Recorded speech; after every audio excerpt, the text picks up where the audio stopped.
Hello everybody and welcome to the cast of the TCG Weekly Gwent Open. This is number 13 of their tournament that they have been so kind enough to run for you all. I am your host, ShoePlays, and I'll be casting these wonderful matches tonight that we have for you. Today we actually have two sets of games that we're going to be bringing to you. One for the semifinal and then the final right after that. So just to give you guys a quick reminders of the rules, this tournament is a conquest style with no bans. Each contestant must bring 2 decks, each from a different faction, play a best of 3 series, and they must win with both decks. Now without further ado, I think you guys are all familiar with how that works. We're going to hop into set number 1. Today we have Drudha, or Drudha, not quite sure exactly how to say that, you'll have to forgive me, going up against Size Matters HS.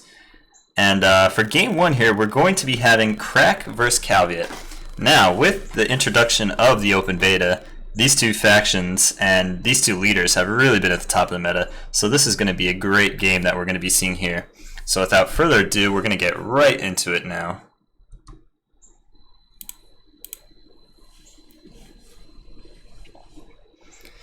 So we will be watching this game from the perspective of Drudha, who is playing the Crack against Size Matters Caveat. Going into the mulligan screen here, he's going to throw away that first clan Drum and Shield Maiden. Always a good pick there. You definitely want to have only one of those in your hand for obvious reasons. Gonna like to go ahead and throw away the Priestess of Freya. Don't think he will need that in round 1. And throwing away the Morkvarg, definitely one of the key cards in this matchup, but it'll be very easy to just pull that out with Crack's leader ability, which is very, very strong in this game with Mork.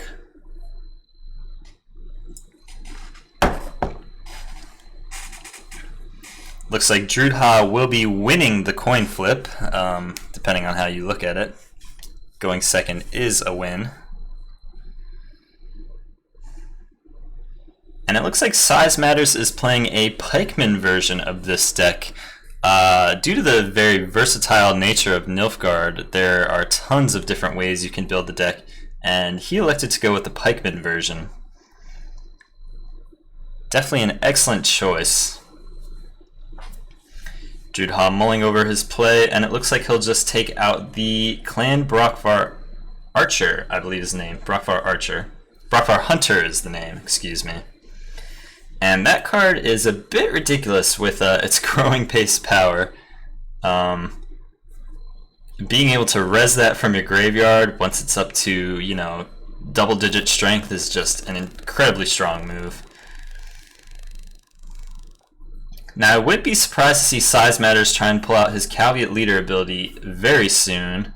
We know that Caveats do almost always run the Impaired Golems, and he's going to want to get those out of his deck right away. Instead, elects to take his time, go ahead and throw down that Rot Tosser on the Archer. Gonna see if maybe he can get rid of it early. That Archer, the Hunter, excuse me, is one of the bigger threats in this deck that can actually be removed, that is, effectively. Drudha does have the answer to that with the Archer, but he's going to elect to again take it slow. Just pull out his Morkvarg, buff up his Hunter a little bit.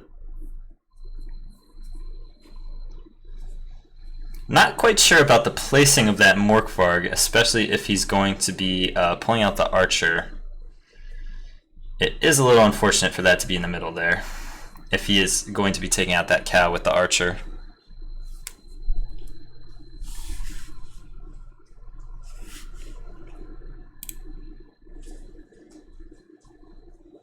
And we do have audio now, sorry about that. Bit technical difficulties. So we do see an early Aux now on the Morkvarg and the Hunter, two of the bigger targets. We don't see Drudha being able to have a lock of his own to unlock either of those cards, which could again be problematic for him.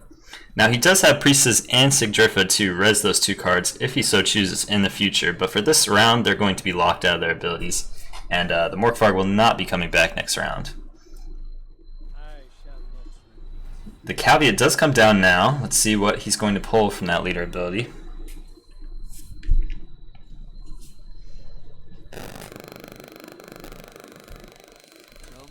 Ben Hamar, it's not really too bad to see that early, as the Skellige decks tend to not run too much weather, if any at all.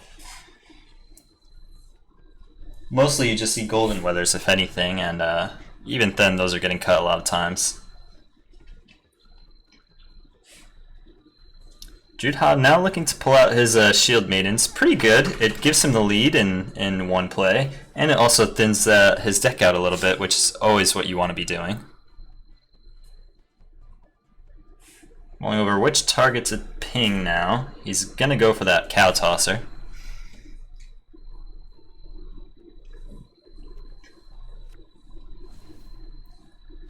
Size matters, looking maybe just to get rid of that Morkvarg right away before any unlocks can come down.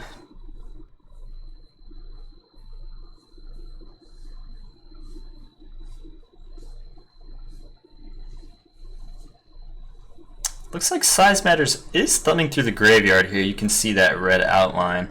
Could maybe be indicating some sort of Vikavaro medic in his hand. Normally you'll see a player slumming through either graveyard if they plan to res something from there. Instead, just decides to go for the Lacerate. Pretty good in this meta. You see a lot of row stacking due to golden weathers and things like that. Can definitely be an effective tech choice. Drudha decides just to throw down the Wild Boar of the Sea. And there's the Vikavaro medic that we did discuss. It's always important to be paying attention to those little clues. You know, what cards your opponent is highlighting, things of that sort. That can just help you, give you a little bit more information.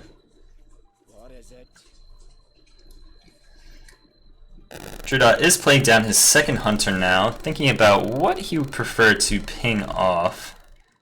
He does have Coral in hand, so there is consideration for what sort of play will allow her to get the most value.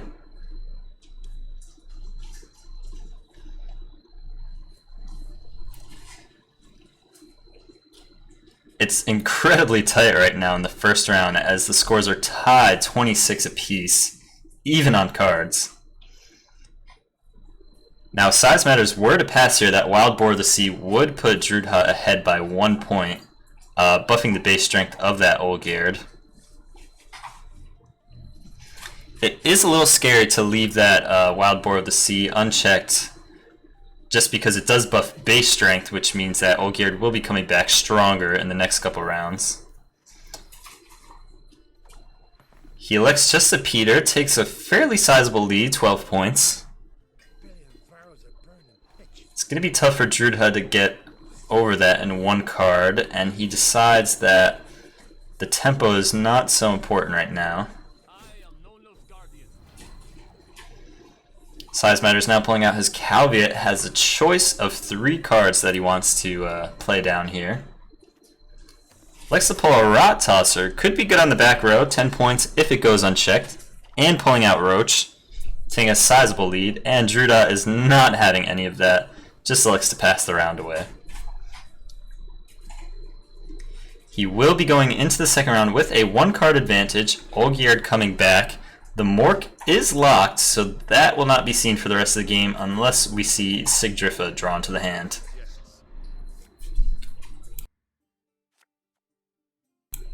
And speak of the devil, and he shall appear. There is that Sigdrifa. Drudha looking at a very nice hand now. A lot of his key cards, Sigdrifa, Madman Lugos, are in the hand. And he has 10 points on the board for free. Never count out Nilfgaard though, as they can put down a lot of points very quickly.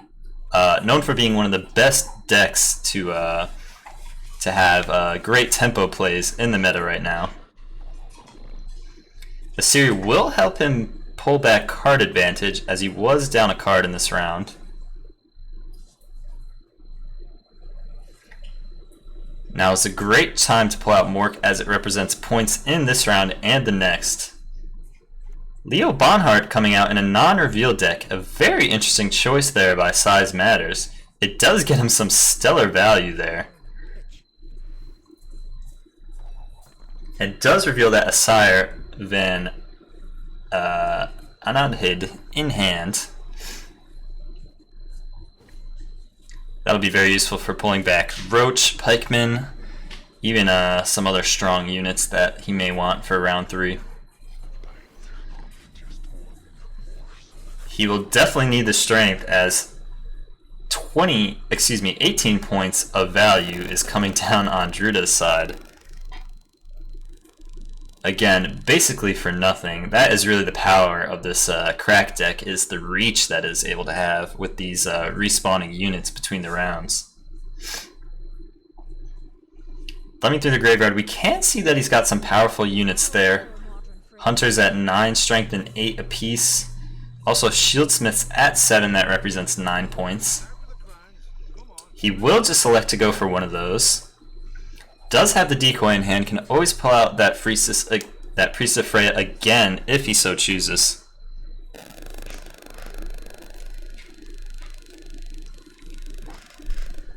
We'll see what is going back into the deck with that Asire. It looks like Roach. I couldn't see the other one. It will be interesting to see what it is. Here comes the decoy on that Priestess. Wants to pull something out before any Vikavara medics can get it, or any removal can come down on that Priestess of Freya. And now Druda goes up to a 33-point lead with only 1 card down. That is going to be tough to overcome. If size matters can get full value on this Olgierd, that could be enough to help swing the game back in his favor. But another Priestess from the rally is going to be painful for size matters. Pulling out an Archer, shutting down that Rot Tosser, dealing 2 points of damage. That is a game-winning play right there, ladies and gentlemen. It's really hard to imagine how size matters can come back into it. Siri from the hand, pulling Roach, still down 25 points. We can see Gwent Tracker is very handy for giving us that spread very quickly. Madman Lugos coming down, pinging off that Asire. Not even Tybor would do it here. And Size Matter concedes the game away. Good game in the chat. That will be it, ladies and gentlemen.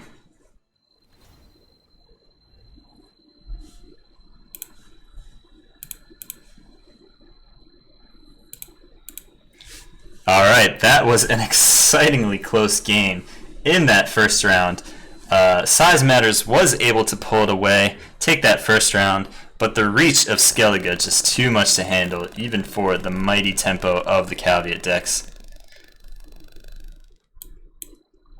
It's always interesting to see 2 fantastic decks in this meta clashing, 2 Titans, and that is what we got, ladies and gentlemen. Quite a treat. So, Druda moves up 1 game over Size Matters. His crack deck is eliminated due to the fact that he won with it. Remember, you have to win with both decks.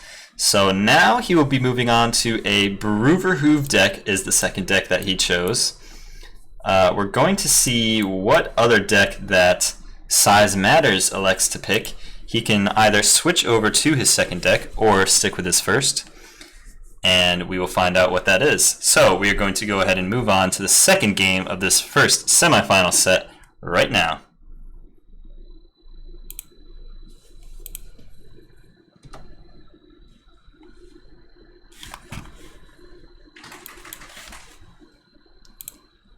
And it looks like Size Matters has chosen to move on to his second deck, a Henselt deck.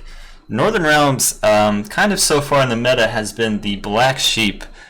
They do have one very powerful deck in the Reaver Scouts, but it is unknown if really they can muster up anything that is comparable to that. They haven't been able to so far. The Henselt does kind of tip us off that it probably will be a Reaver Hunter deck, as that is the most common, but we will see. Druda looks to be running a standard Dwarfs here, pulling out Olgierd turn 1. He does have that War Dancer down from the mulligan. Bruver definitely likes to do some large tempo plays in their first couple plays with their hero ability, with the Saskia and Roach in the deck. Just tries to really out-tempo their opponents in the first couple plays.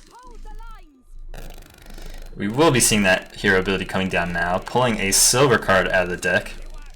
Spawning Saskia, Saskia spawning Roach. And he's pulling down Yarpin for a huge play, about 23 points of value, if my math is correct. Size matters, looking to stick around in this round, doesn't want to do an early exit, pulling out another one of those trebuchets. Those will help make up the value over time. You can kind of see the differing styles here between the dwarfs, with quick tempo trying to buff up their units super fast and pull a lot of them out, versus the Northern Realms, which is kind of more slow and steady, just get out their very long-term valuable units in those 3 trebuchets. So the Yarpin is getting quite beefy already. We already see him at 13 points before the trebs hit him. And due to the resilience, that is going to be carrying over next round, leading to a deadly scenario if Size Matters can't pull out the first round. Very susceptible to a 2-0, a dwarf favorite.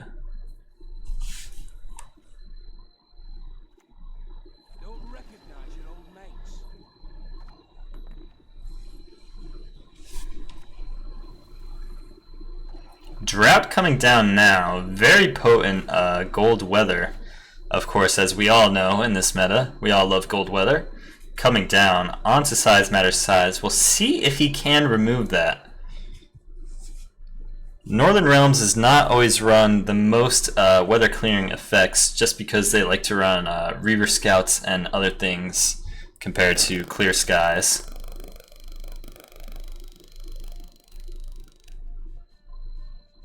A pass could also be done here, but it will put him in a bit of a tricky spot for the next round with a 12-point dwarf on the board carrying over. It looks like that's what he'll elect to do, so probably no weather removal, I think we can safely say. And if he did, he just thought it would not be worth it. He would still be down so much tempo that it may not even be worth it at that point. And Olgierd coming back as well, representing a lot of power for those dwarves. Similar to the crack deck, the dwarves do have the advantage of just having a ton of reach in their resilient units and their buffs that they buff up, just resulting in a huge powerhouse. Alzur's Double Cross in hand will be pulling out the Dennis Cranberry, as he is lovingly called by the memers out there, buffing all the dwarfs by 1. That is just going to help him in round 3. Now what Druda is looking to do is bleed out the Henselt deck, round 2, and set up a powerful carryover for round 3 in those Mahakam defenders. We see Nenekit come down, shuffling some cards from the graveyard back into the deck, and Dandelion actually coming down now, buffing up some cards in the deck.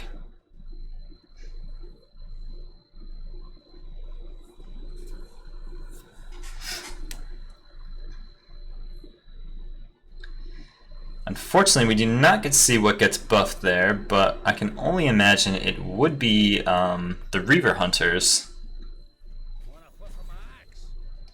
An interesting choice that we do not see from the Henselt player is the Cavalry coming out. Cards that spawn when they are down more than 20 points, which Size Matters has been several times in this game down by over 20 points. It looks like he is putting all his confidence in the Reaver Hunters coming down as a 13-point body before they've even been buffed, by his brothers in arms. We see Druda running double gold weather hat here, as we've seen the drought earlier, and now the Ragnarok. Clear does come out in hand from Size Matters. Is able to clear that out, but still down a lot of points. And that lead will continue to increase.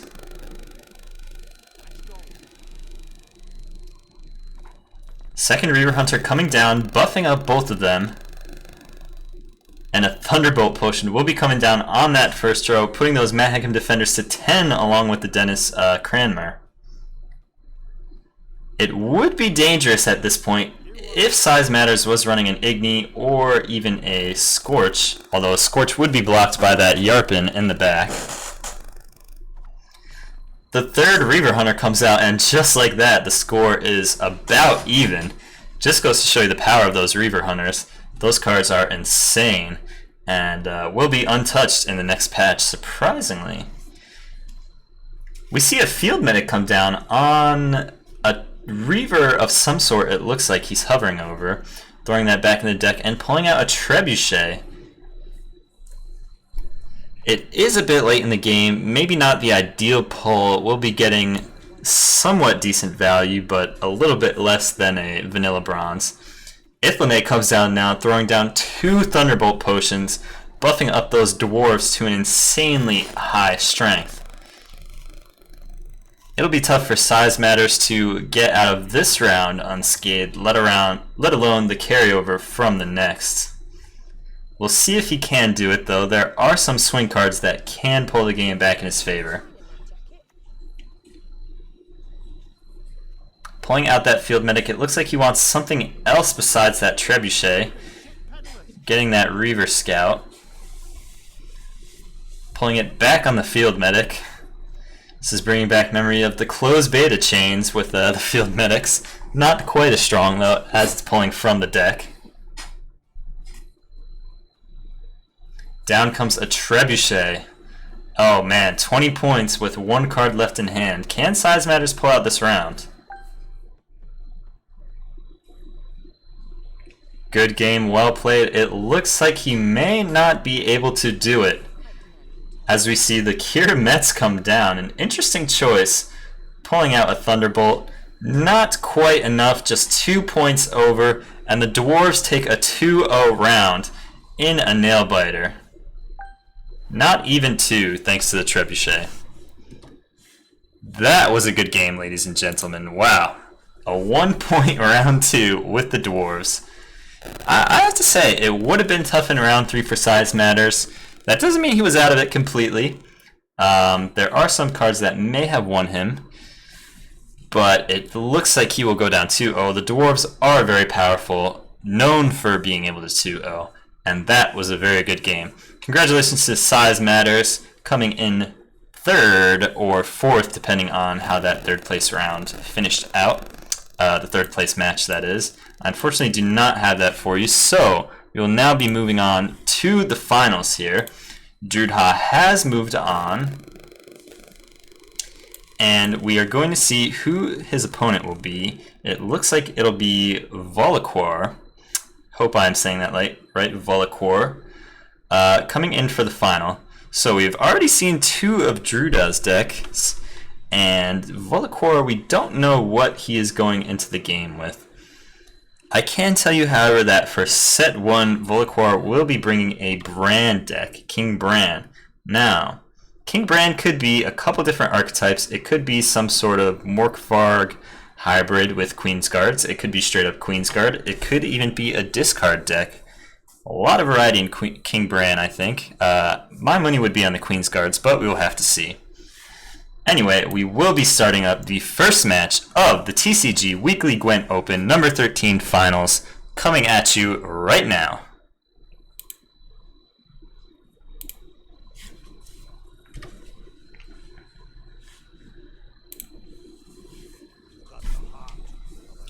Here we go, ladies and gentlemen. We will be continuing to watch from Drudha's perspective in this match, going up against Volaquar and the King Bran. Taking a look at the Mulligan right now, we see 2 Clan Drummond Shield Maidens in hand. Gonna want to toss one of those. Elects to do it first, blacklist the 3rd one. Takes a peek over what he's got. Tosses away the Priestess of Freya, an excellent card, but you do want those later in the game, not so much in the beginning. We do see 3 of the Hunters in hand. Again, that is a huge card for the crack strategy. And elects to keep all 3. I don't mind that too much. I actually like the Hunters a lot, and would not mind seeing all 3 of those be played. Remember, you want to get those Hunters building up early so that you can revive them at a huge base strength. We see the brand come down turn 1, throw some discards into the graveyard, and it looks like it is all Queensguard. Queensguard has been a very powerful archetype coming out of the early days of the open beta. Fading a bit nowadays, but still very powerful, especially combined with the Morkvarg strategy, bringing that back. Being able to buff up that Morkvarg can be very potent.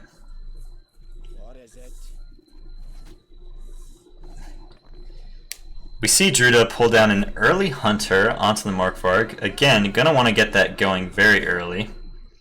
That is, if it is not removed, which we would see here from a Holger Blackhand, perhaps. And Volacor does go ahead, decide to pull the trigger on that, getting rid of that, buffing up those Queensguard in his graveyard by 3 base strength. Unfortunately for him, another Hunter is ready and waiting right behind that last one. But the answers keep on coming. We see Triss Marigold come down, pinging off that second Hunter. Very important to get those off the field early so that they cannot build up. And pulling out Roach again for a nice large tempo swing. We'll see if he does have the answer to the third Hunter as it comes down now. A little bit of a back and forth from these two Skellige players in this first round, trying to see if the Hunters will stick or not. Remember, Druda did mulligan that Priest of Freya in the first round, so he has no way to bring these back really if they are all removed. Fortunately for him, however, it looks like Volacor has run out of answers, at least for this moment.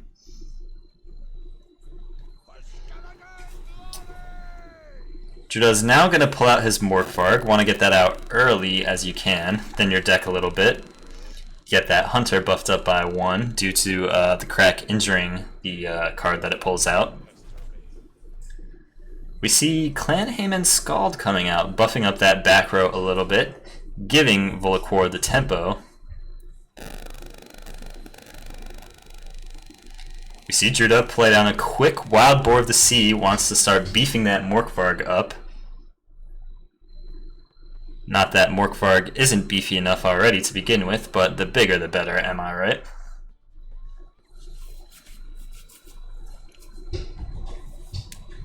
Volacor taking it slow, mulling over his options.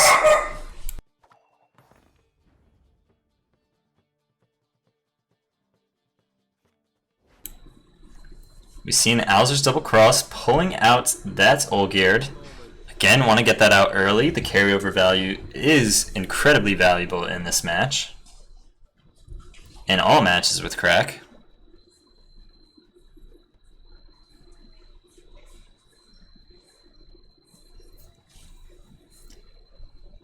Volacor again mulling over his options, seeing what he wants to do.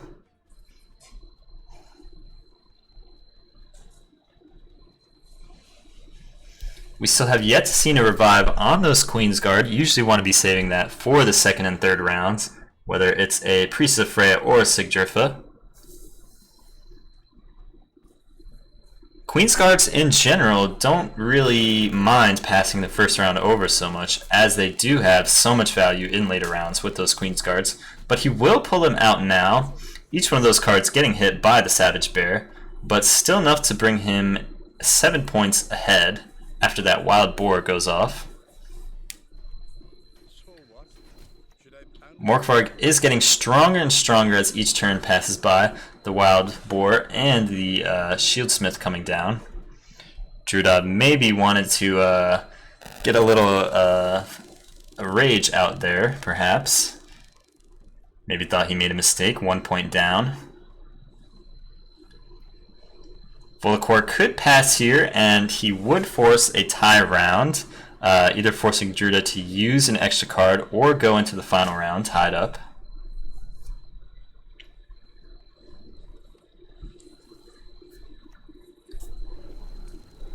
Instead, he elects to throw down a late Ragnarug, perhaps thinking that if Druda had not used one of his clearing cards yet, that he probably did not have it in hand.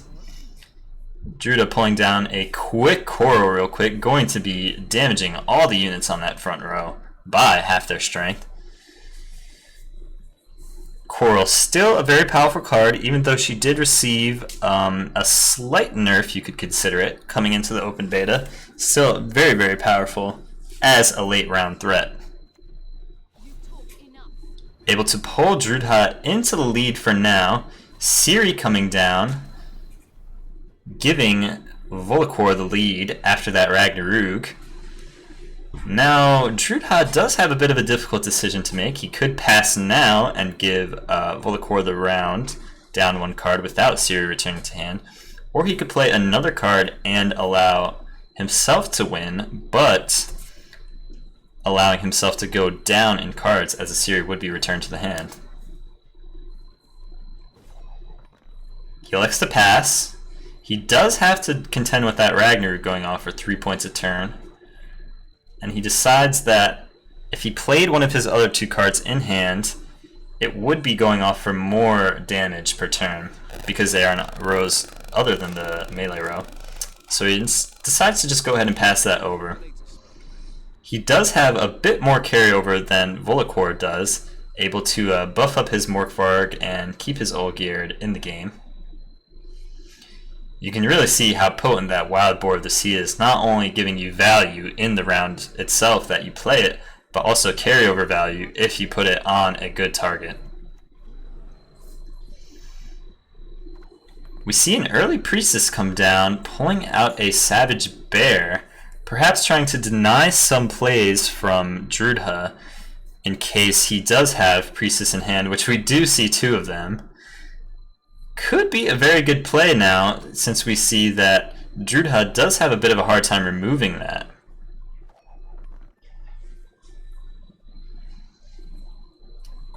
That Savage Bear does force out the Archer from his hand.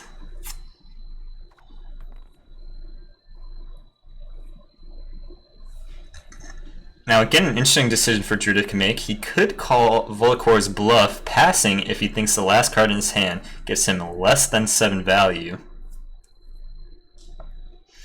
It is a bit risky doing that, to be honest, as a lot of the Skellige cards can pull out a lot of value. He elects to be completely safe, pulling out his 1 clan Drummond Shield Maiden. Elects to not pull the rest from his deck, leaving those in there as an option in case he draws the last one, or another one rather, I should say, that he can pull the last one out for a bit more power on that. Volacor, seeing if he wants to push out maybe another card from Drudha or 2. He would need at least 12 points to do it. He decides to go ahead and pull the trigger on that, pulling out the Queen's Guard. And we see a forfeit from Drudha. Remember, that Savage Bear is denying those Priestesses, so Volacor does make the good decision there, pulling out those Queen's Guards and denying any plays from Drudha. Wow, that was exciting. I almost did not see that there. The Savage Bear kind of slips into the back of your mind just because it's more of a passive effect. But Drudha, we could see with the 2 Priests of Freya in hand, was not able to do anything, not able to come back in that round. So it was a bit of a risky play. 2 cards up, Drudha could have definitely taken that round back with even 1 card, but because of the Savage Bear, was unable to fight back in that round. And we see Crack getting 2-0'd. That is a bit of a rare sight. Again, just because of their extremely high carryover values and the Priestess being so good for them. So we see Drudha go into an early deficit there in the Skellige Mirror match. Quite interesting to see. And it looks like Volacor will not have that brand deck anymore as he won with it. He's going to have to win with his last deck. So we will go right into the second game here. It looks like Volacor will be bringing Calvia as his second deck. Again, Calvia is pretty much at the top of the meta right now with Crack. 2 of the strongest decks in the meta. It'll be interesting to see what kind of Calvia build that Volacor decides to bring.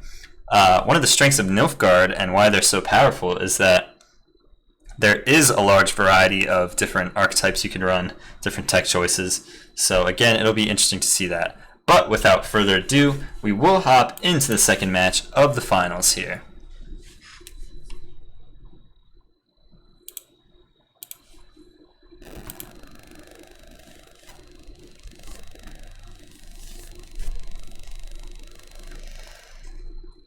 Alright, Volacor looking for that second win to seal the championship here in his name. We'll see if Drudha can make a comeback here with the crack deck. Keep himself alive in this final. He needs to win 2 to win it, to Volacor's 1 win that he needs. We're going to see the mulligan here from Drudha, blacklisting that priestess, getting rid of the 1. Decides to go ahead and toss away the second one in his hand, picks up Morkvarg, and decides to throw that back as well.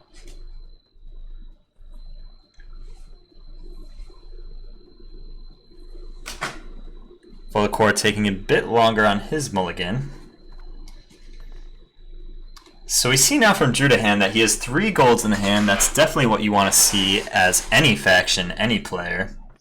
Definitely want to draw your golds. A bit late on the silvers. We'll be able to at least draw out that Morkvarg with the crack leader ability.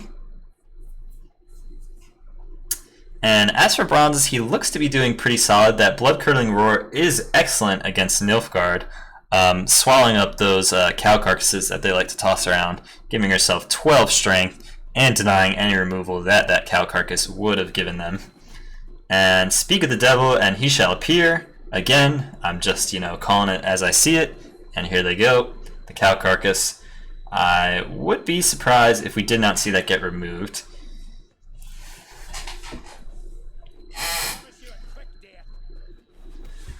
Drudha again elects to take some time there. It does not feel like he's in any rush to remove that cow carcass. Just Marigold coming down in the caveat deck as well, removing that hunter. It is interesting to know that you can remove cow carcasses with that hunter as well. I believe as you can damage your own units. Quite versatile that card ends up being. Elects instead just to remove it with his archer, in fact. Clan Brockfar archer, that is. Doing a bit of damage to the enemy side. An early Siri coming out now by Volacor. I actually like the round 1 early Siri.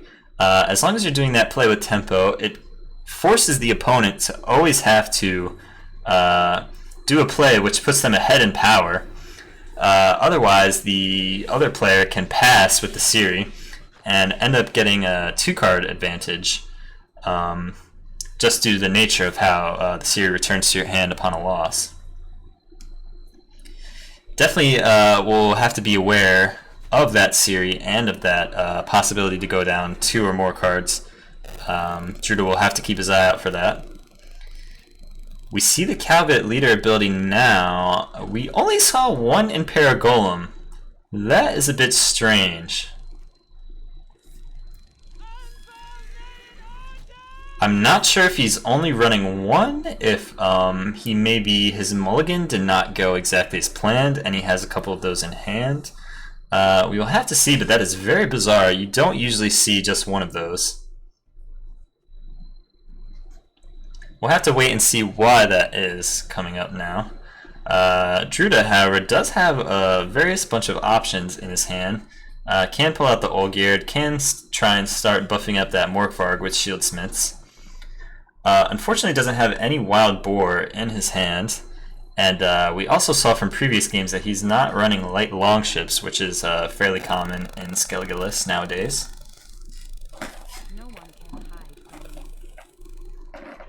We see Cantarella come down now from Volacor, maybe signaling that he's ready to give up the round with that Siri on board.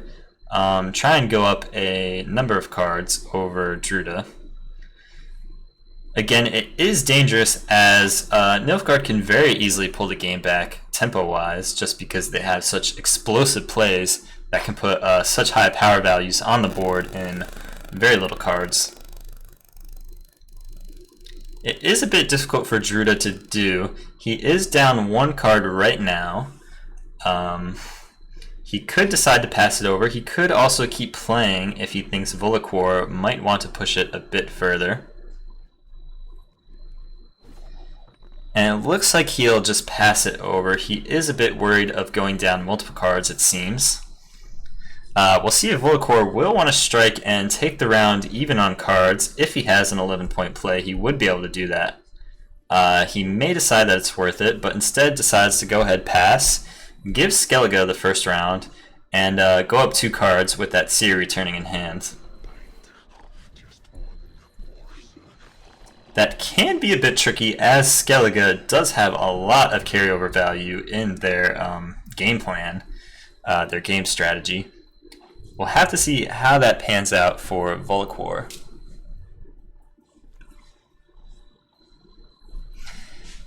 Can't really complain too much, as going up 2 cards is always very, very good. As we know, card advantage is very key in Gwent.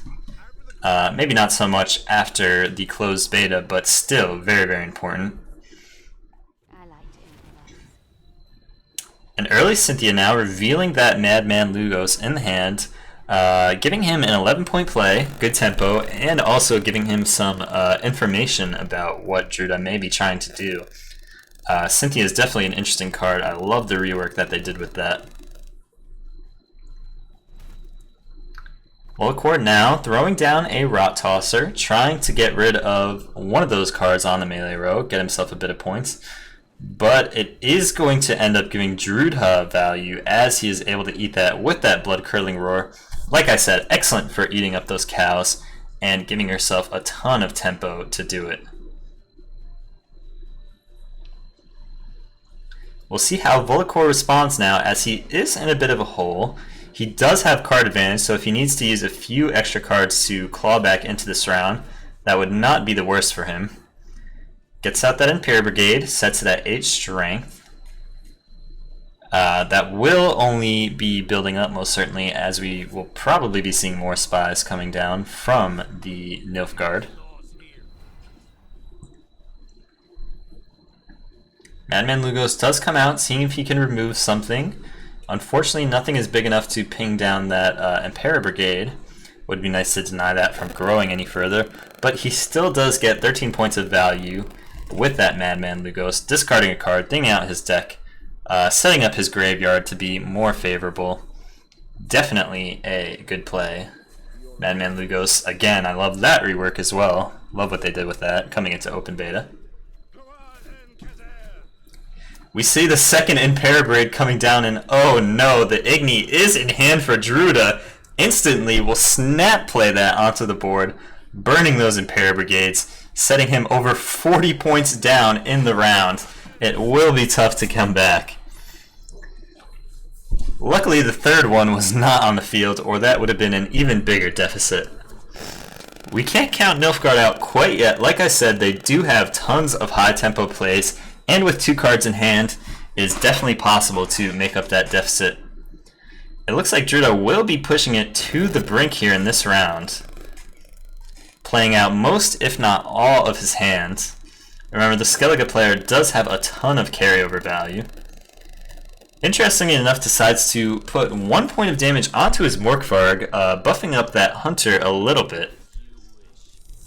It seems like he does not think that the 1 point will be significant in this round. Here we see Volquar, one of those high tempo plays like I was talking about. John Calviet into the Joachim, pulling out the Van Hamar, which can do a ton of damage on this board with either that Stamelford's Tremor or the Biting Frost. Elects to go for the Stamelford's Tremor. Gets a bit unlucky, hits the Priestess, losing out on a little bit of damage there. Druda will be pulling out his Shield Maidens now, damaging that Rot Tosser, finishing off the Cynthia most likely, since he wants full value from that. And again, putting him a great deal of points ahead, thinning out his deck further. Definitely what you want to be doing at this point. You want to be drawing into your powerful gold and silver cards during a short round 3. Rot Tosser coming down now for Volquar, buffing up his Impera Brigade up to 15 points right now. It'd be interesting to see if he's running any sort of combat engineer. Druda will succeed the round now, 1 card in hand, being the Clear Skies. That Rot Tosser will end up going off, 12 points of value on that, not bad when you can play an 18-point bronze card onto the field. Actually 20 because you are buffing up your Impera Brigade with that Cow Carcass. Does need one more card, unfortunately, to take the round for Volacor, so we will be heading into this final round even on cards. That is, if there even is a final round. We don't know what he could be playing here. He might not be able to take it, but I highly doubt it. He would need like 2 shackles in hands or something like that. Pretty unlikely. Just seeing which card he would want to hold on to for that final round. Decides he wants to damage that Olgierd a little bit, debuffing his base strength a little bit. Hopefully having to deal with less power in this final round. It'll be 2 cards versus 2 cards after the draw and the mulligan. Not a lot of power in that carryover. Only the Morkvarg will be surviving. 7 points can definitely be the difference between winning or losing, though. Quick mulligan of that decoy right there. He will not have any target to get good value out of that, unless he pulls a Priestess from the Clear Skies rally. A bit of a gamble there. He'd rather go for the safe bet. We see the Ciri come down in hand.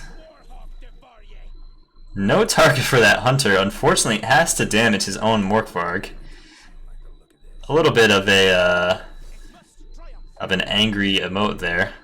And wow, look at this. We are going to have a nail-biter of a game there. A lock on the Nilfgaardian Knight. 17 points is not enough for Volacor. A 1-point victory for Druida. Even after that bit of a misplay with the Hunter, is able to take it.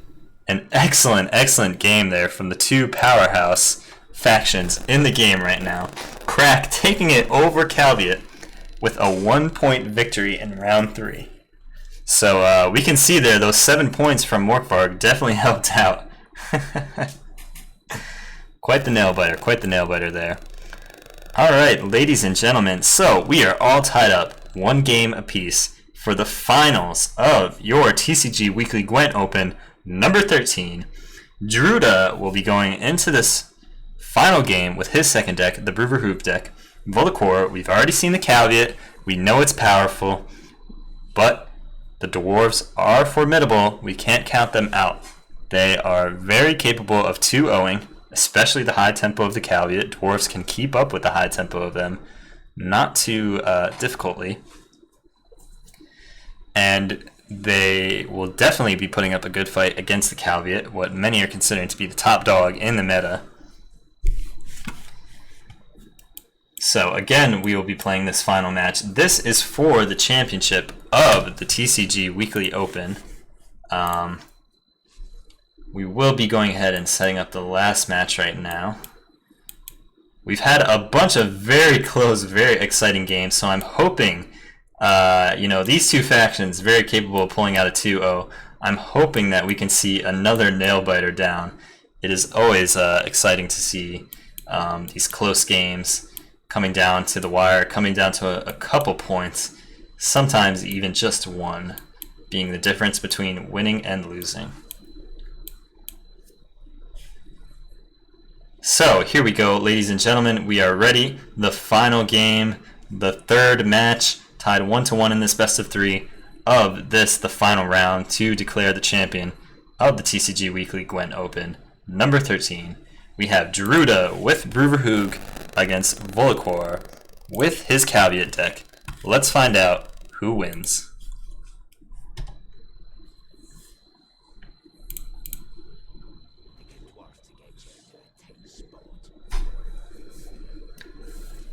Druida is in a tight spot here with 1 game eliminating him so close to the finals. Let's see if the Dwarf of Bruverhoog will help him out of that tight spot. We see Roach and Saskia in hand, definitely want to mulligan those. And the War Dancer coming down now, as that is the final mulligan. A bit of an autopilot mulligan, as the choices really made themselves there. But it is worth it to get those cards out of your hand and back into the deck where you want them.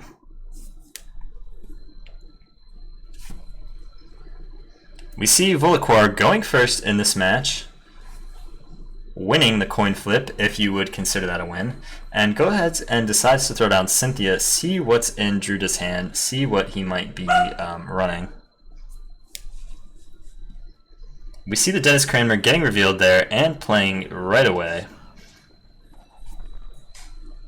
I'm sure Druda would have been doing that very early in the round, either way, so not too bad that that is a card to get revealed.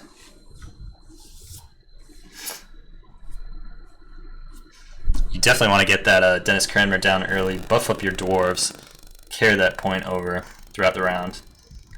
Again, we see the caveat with one Impaired Golem, so it looks like Volacor has elected to only run one of those cards. Does want to thin his deck a bit, but not too much. Interesting choice to see there. You usually see all three of those coming out, just because the tempo is so good and the thinning. But Nilfgaard can definitely get into the problem where they bottom out their deck quite often, if they're not careful, if they do not sequence their plays correctly. We see that Olgierd come down from the ability of the Bruverhoog. Again, a lot of tempo in that play. We see a Rot Tosser come down on the first row. I wonder if Volacor has some sort of plans to remove that War Dancer and get some additional value from that Rot Tosser. Could have thrown it on that second row there, getting rid of the Roach for an extra 2 points. If I were Druda, my concern would be pinging a little bit just because of that play. It looks a bit odd, like maybe Volacor may have a plan. We'll see what he does. Druda does have one additional turn to respond to that Cow Carcass as it pings at the end of his turn. Don't see that War Dancer being removed, just an Imperial Brigade come down. We will see the Drought thrown down quickly as he does have units on all three of those rows, Volacor that is, so Druda will be getting full value from that Drought. Quick Van Hamar down, clear skies. You want to get rid of that Golden Weather as soon as possible. Otherwise, it will just be torching you for up to 9 points a turn, which is very bad.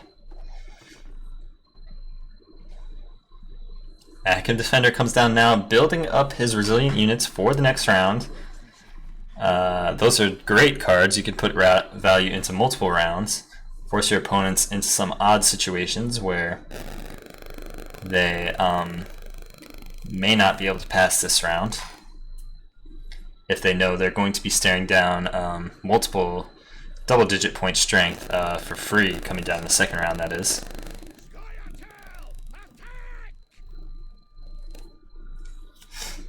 We do get some removal on that Dwarf, wanting to ping off the Cow Carcass, not quite able to do that due to how that Dwarf works.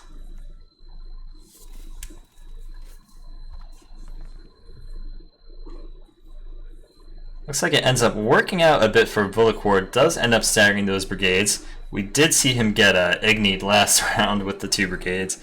Does not want that happening again. Although it is a bit tricky, his Nilfgaardian Knight is lined up now, but he will be able to stagger those with one more Spy, which we do see is in his hand in the form of the Cantarella.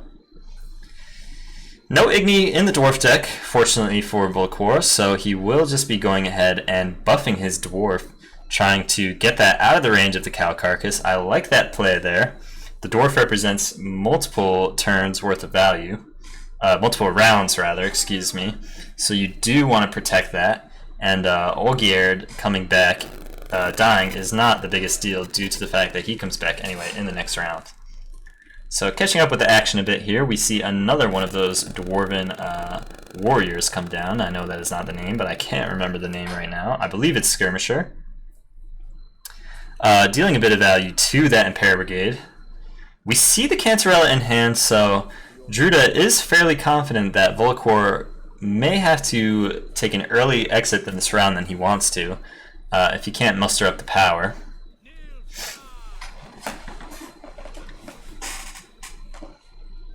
Picking off that Spy there, buffing up the base strength to 9. Another nice Igni lined up on the range row. It can be hard to dodge that sometimes, but sometimes you just have to go for it and hope they don't have it.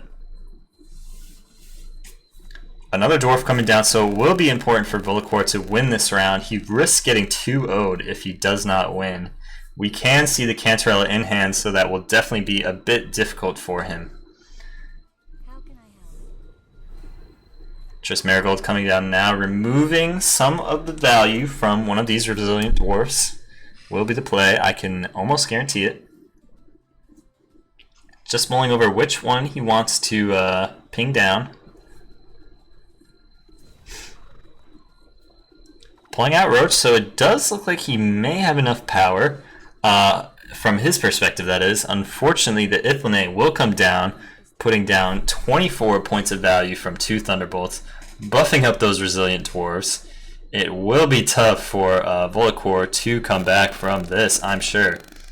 He's down 4 points right now. He would have to give his opponent 10 from the Cantarella. He would need a very big card, considering that he also has to deal with the last card in Druida's hand if he elects to play it, which it looks like he will.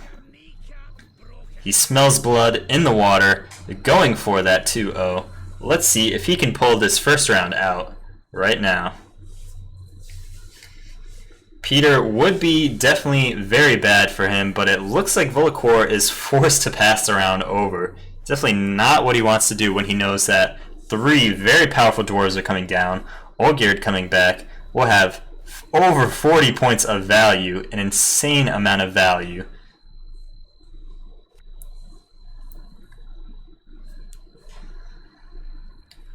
Volacor will need a great deal of power from his cards to be able to come back from this. Druida, again, smelling blood in the water, like I said, pushing this second round. Ragnarok, that will be 6 points a turn due to these dwarves on the back row and the melee row. We'll see if it is enough.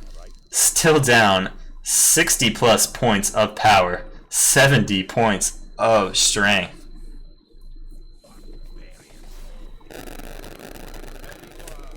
Walk him onto the Imperial Brigade is a good start. Not sure if it'll be enough. He would need a card which I don't think exists in the game right now to overcome that.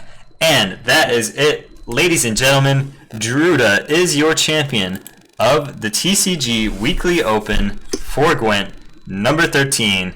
Congratulations to him. He had a bunch of close games, nail-biters, 1-point victories, and a bunch of very strong looking victories with that Brotherhood deck. Like I said, is very potent, very dangerous, able to 2-0 a great deal of decks, able to get out a great deal of tempo, very strong there, very well played by Druida. I'd like to say congratulations to Volacor for making it to the finals, runner-up, nothing to scoff at as well.